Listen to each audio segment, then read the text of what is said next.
Nah, ini adalah kelanjutan dari videoku yang kemarin ya. Terus gimana penempatannya? Kita ambil contoh untuk guru pendidikan agama Islam di lingkup Pemkab gitu ya.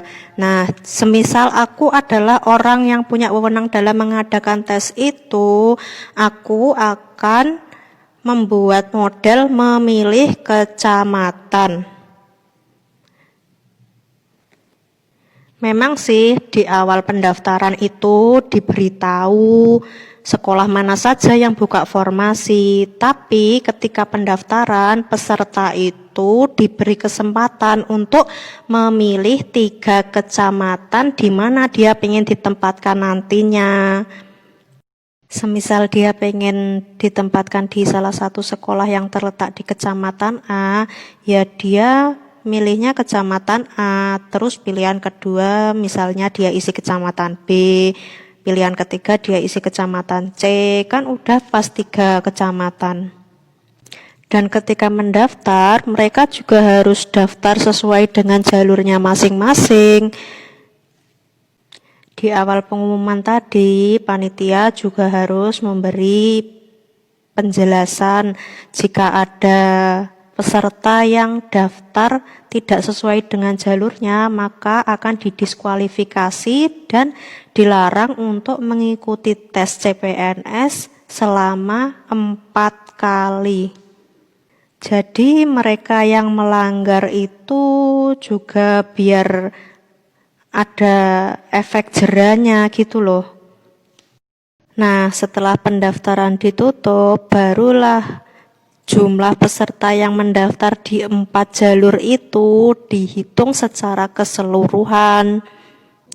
Gunanya menghitung jumlah peserta yang mendaftar di 4 jalur itu secara keseluruhan adalah untuk menentukan jumlah persentase di tiap-tiap jalur.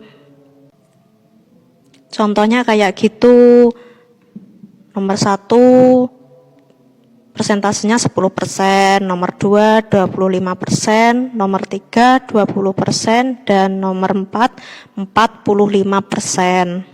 Dan setelah itu para peserta yang mendaftar dan memenuhi syarat ketika pendaftaran diizinkan untuk mengikuti tes dasar. Setelah mengikuti tes dasar dan dinyatakan lolos, otomatis peserta ini lanjut untuk mengikuti tes bidang kan. Dan setelah tes bidang selesai dilaksanakan, barulah seluruh peserta yang mengikuti tes dasar dan tes bidang ini nilainya digabungkan dan dilakukan perankingan. Perankingan itu dihitung dengan cara mengalihkan jumlah guru yang dibutuhkan dengan persentase di tiap-tiap jalur. Misalkan jumlah guru yang dibutuhkan adalah 100 orang. Jadi ya di jalur pertama itu perhitungannya 100 dikali 10%. Jadi ya yang bisa masuk ke dalam perankingan hanya 10 orang. Begitupun dengan jalur yang kedua, ketiga, dan keempat. Cara perhitungannya juga sama. Dan setelah selesai menghitung perankingan, hasil itu diumumkan dan para peserta juga harus diberitahu persentase di tiap-tiap jalur itu dapatnya dari mana, biar tidak terjadi kesalahpahaman antara peserta dan pihak panitia penyelenggara. Dan setelah pengumuman tadi, pihak panitia juga ikut turun tangan dalam artian gini, peserta dengan nilai sekian tuh tepatnya ditempatkan di sekolah mana.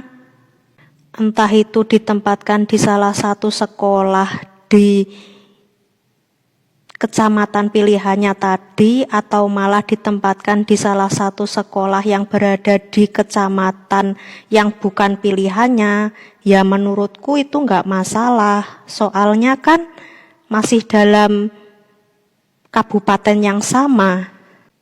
Soalnya kan ini lingkupnya lingkup Pemkab, gitu loh. Ya menurut pendapatku sih gitu. Jadi maaf kalau ada salah-salah kata. Makasih.